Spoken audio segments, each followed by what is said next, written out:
काम किया हूं, मैं जल्दी साले शौचालय के चालू करूंगा। अब बताइए, एक बहुत बड़ा मार्किंग का चीज़ है, सोचने वाला चीज़ है कि अगर यहाँ भ्रष्टाचार ही होता तो एक साल के अंदर जहाँ 3 करोड़ 43 लाख 83,43,83,773 रुपया जहाँ टैक्स आया था, उसका कलेक्शन अभी 4,35,141 रुपया आया है, जो कि एक साल में लगभग 89,16,366 रुपये की वृद्धि हुई है। मात्र एक साल में सोच सकते हैं कि 89,16,000 इतनी बड़ी रकम का वृद्धि हुआ टैक्स में, और इसमें नगर निगम को फायदा हुआ है। अगर यहाँ भ्रष्टाचार होता तो क्या यह फायदा दिखता? इसका भी हम एक कॉपी आपको दे रहे हैं। ये फायदे हुए हैं। तो भ्रष्टाचार किसको कहते हैं? उनके द्वारा बैठकर मेरे पास अनेकों उनके हित मित्रों और उनके द्वारा अनेकों रिकॉर्डिंग मेरे पास उपलब्ध है। मेरे सीसी कैमरा में मेरे घर पे आए हैं, वो भी रिकॉर्ड है, और उनके द्वारा जो वार्तालाप करके मुझे दबाव बनाया गया है मेरे पास वो भी है। मैं उसका भी खुलासा जल्द ही करूंगा। और एक चीज, क्या वजह है कि आरा नगर निगम को 6 महीने भी नहीं हुए और अंतरकलह सामने आ गया? अंतरकलह की बात मैं बता रहा हूं कि उनका डिमांड है कि मुझे सराद दिया जाए। सराद कर्मचारी का वसूलने का काम है। कर्मचारी, यहाँ के कर्मचारी लोग सराद वसूलते हैं। अब यहाँ के कर्मचारी जो कि रसीद काटते हैं, टैक्स कलेक्शन करते हैं, उनके द्वारा होता है। इसमें मैं कहीं नहीं हूँ। यह नगर आयुक्त और कर्मचारी का चीज था, लेकिन बार बार मुझे घसीटा गया था। है क्यों पता है आपको? क्योंकि उनका कहना है कि सराद मुझे दे दिया जाए। मैं दबंग हूं, मैं सराद वसूल करूंगा। उनको जब चीज दे दिया जाता तो कोई विवाद नहीं था। वो भी एक वीडियो में मैं देखा सका रहे हैं वो कि हमको पैसा मिला था, पैसा मिला था, मैंने वापस कर दिया। क्यों वापस कर दिए? आपको 100% का डिमांड कर रहे थे, कम परसेंट मिलेगा तो हम नहीं लेंगे, ऐसे वापस कर दिए। ललन जी आपने कमीशन का बात उठाया है कि हमको कमीशन मिला था। मैं आपके माध्यम से एक चीज और बताना चाहता हूँ। कमीशन का रेट क्या है ये भी आप बता दें आपको। मैं एक चीज और बता दूं, आपके साथियों के जो भी हमारे यहाँ के जो टेंडर डालते हैं, जो कार्य कराते हैं, उनको आपके माध्यम से बता देना चाहता हूँ कि किसी को 1 रुपया देने की जरूरत नहीं है। किसी को आपको 1 रुपया देने की जरूरत नहीं है। अगर कोई आदमी 1 रुपये का कमीशन मांगता है तो मेरे पास है, काम की गुणवत्ता होनी चाहिए, उसमें मैं कहीं बर्दाश्त करने वाला नहीं हूं। आपको 1 रुपया नहीं देना है, चाहे किसी के नाम पर पैसा मांगा जाता है। आप मुझे कंप्लेन करें और वीडियो फुटेज लेकर आए, मेरे से बात करें। डिप्टी मेयर प्रतिनिधि द्वारा कितने प्रतिशत कमीशन की मांग की जा रही है? देखिए, वो लगातार मुझसे, जब से मैं जीत कर रहा हूँ, वो लगातार सराहत की बात करते हैं। सराहत मुझे चाहिए, सराहत हमको दे दीजिए। मैं कैसे सराहत दे दूंगा उनको? और इसीलिए बार बार सराहत की बात करते हैं। और कमीशन बोलते हैं कि 2.5% कर दीजिए। कमीशन हमको 2.5% चाहिए। तो मैंने साफ मना कर दिया कि मैं खाऊंगा ना खाने दूंगा। मेरा यह संकल्प था।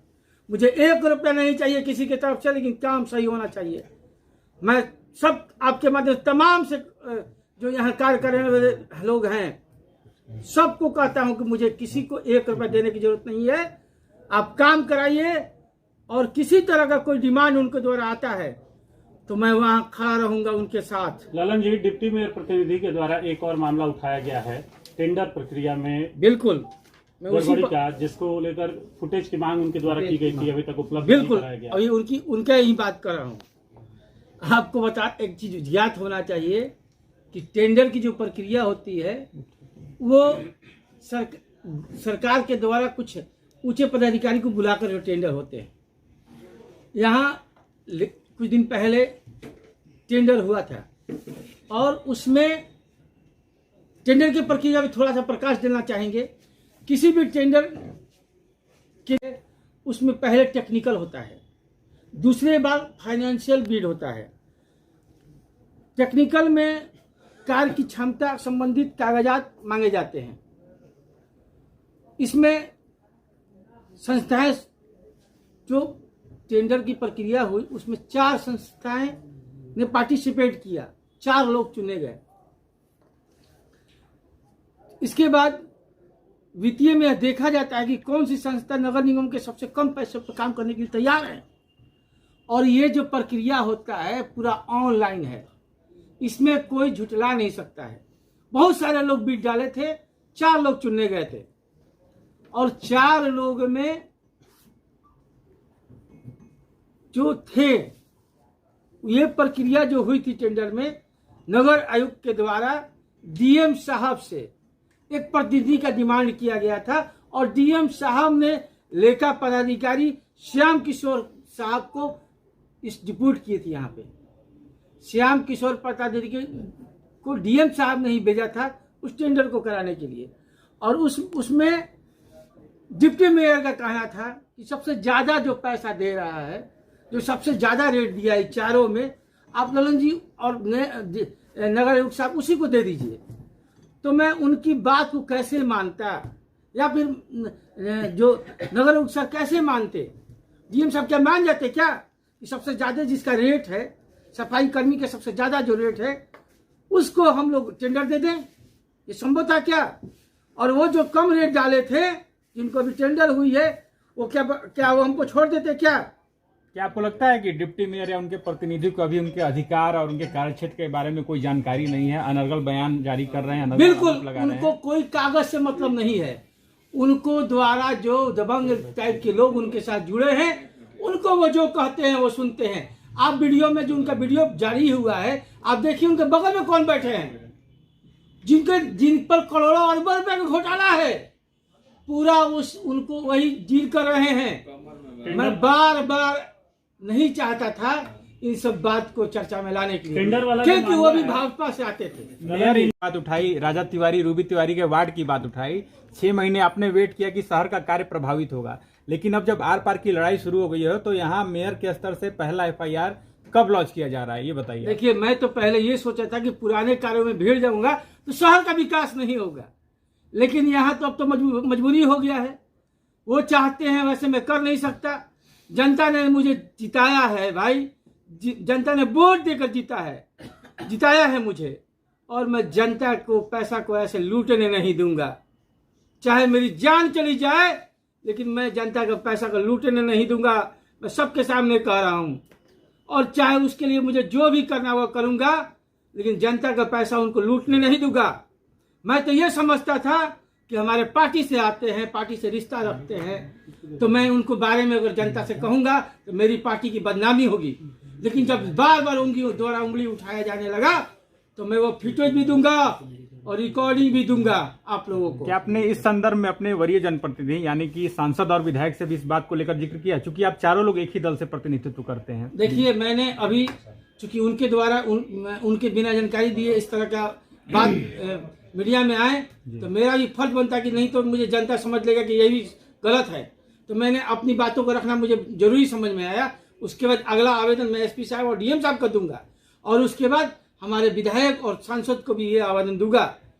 और मैं एक चीज और बता देना चाहता हूँ कि उनके द्वारा जो योजना तरीके से जो बताया जा रहा है, उनको कुछ चीज जानकारी नहीं है। वो पूर्व के जो महापौर प्रतिनिधि हैं, उनको जो कहते हैं वो चलते हैं। कागज कलम से उनको कोई मतलब नहीं है। वो ना कागज देखते हैं ना जानते हैं, वो जो मन में आए वो बकते हैं, और वो जो चाहते हैं वैसा मैं होने नहीं दूंगा। जल्द ही मैं उनको यहाँ आने का भी मौका नहीं दूंगा, क्योंकि वो दबंगों के साथ बैठा शुरू किए हैं। उनका एक और आरोप है कि मेयर साहिबा टेंडर प्रक्रिया में नहीं रहती हैं और उनका सिग्नेचर हो जाता है। देखिए, सबसे पहले बता दूं, मेयर और इंजीनियर दोनों को सिग्नेचर हो जाता है। सुनिए, सबसे पहले बता दूं कि टेंडर जब होता है, एक लंबे समय तक वो टेंडर था, उसमें कभी आती थी कभी जाती थी। हो सकता है कुछ देर के लिए वो कहीं गई हो, उसके बाद फिर वापस आई हो, तो वो साइन हो जाता है। तो क्या वो गलत हो गया? टेंडर हुई और उसका साइन मेयर की, इंजीनियर की, घूम के आया लोग, उसके बाद बैठ के साइन किया, तो वो गलत हो गया? उसका प्रक्रिया ऑनलाइन था, वो कैसे गलत हो गया? तो मेरा यही कहना है कि अगर गलत होता तो जो प्रतिनिधि डीएम साहब ने भेजा था प्रतिनिधि बनाकर, तो वो भी कहते कि ये गलत है। लेकिन ये सबको पता है कि ये ऑनलाइन प्रक्रिया था और इसमें सारे चीज को ऑनलाइन था, इसमें कोई झुटला नहीं सकता था, किसी तरह का उसका बयान ही गलत है, उसको कुछ पता ही नहीं है। वो तो जो गलत आदमी के साथ बैठकर उनके इशारों पर वो चले रहे हैं, और मेरे पास सारा प्रमाण है। दैनिक अखबारों में जो खबर छपी थी उसका क्या?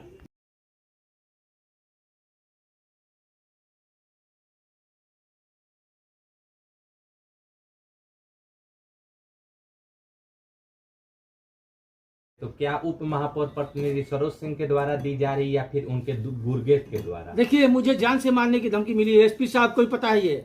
तो कौन हमें लगता है कि अब उन्हीं लोगों के द्वारा ये घटना दिया जाएगा, क्योंकि एसपी साहब के द्वारा मुझे घर से 3 दिन निकलने नहीं दिया गया था। आपको शक है उप महापौर? अब मुझे शक है कि इन्हीं के द्वारा कहीं ना कहीं मेरे ऊपर घटना घटाने की साजिश की। ललन जी, आम जनता का एक सवाल ये मैं नहीं कहता हूँ, ये प्रशासन द्वारा मुझे मैसेज आया था कि मेरे ऊपर जानलेवा हमला होने वाला है, और डीएसपी साहब ने मुझे एक अंगरक्षक भी दिया था टेंडर 3 महीने के लिए, और उसका पेमेंट भी वो लिए थे।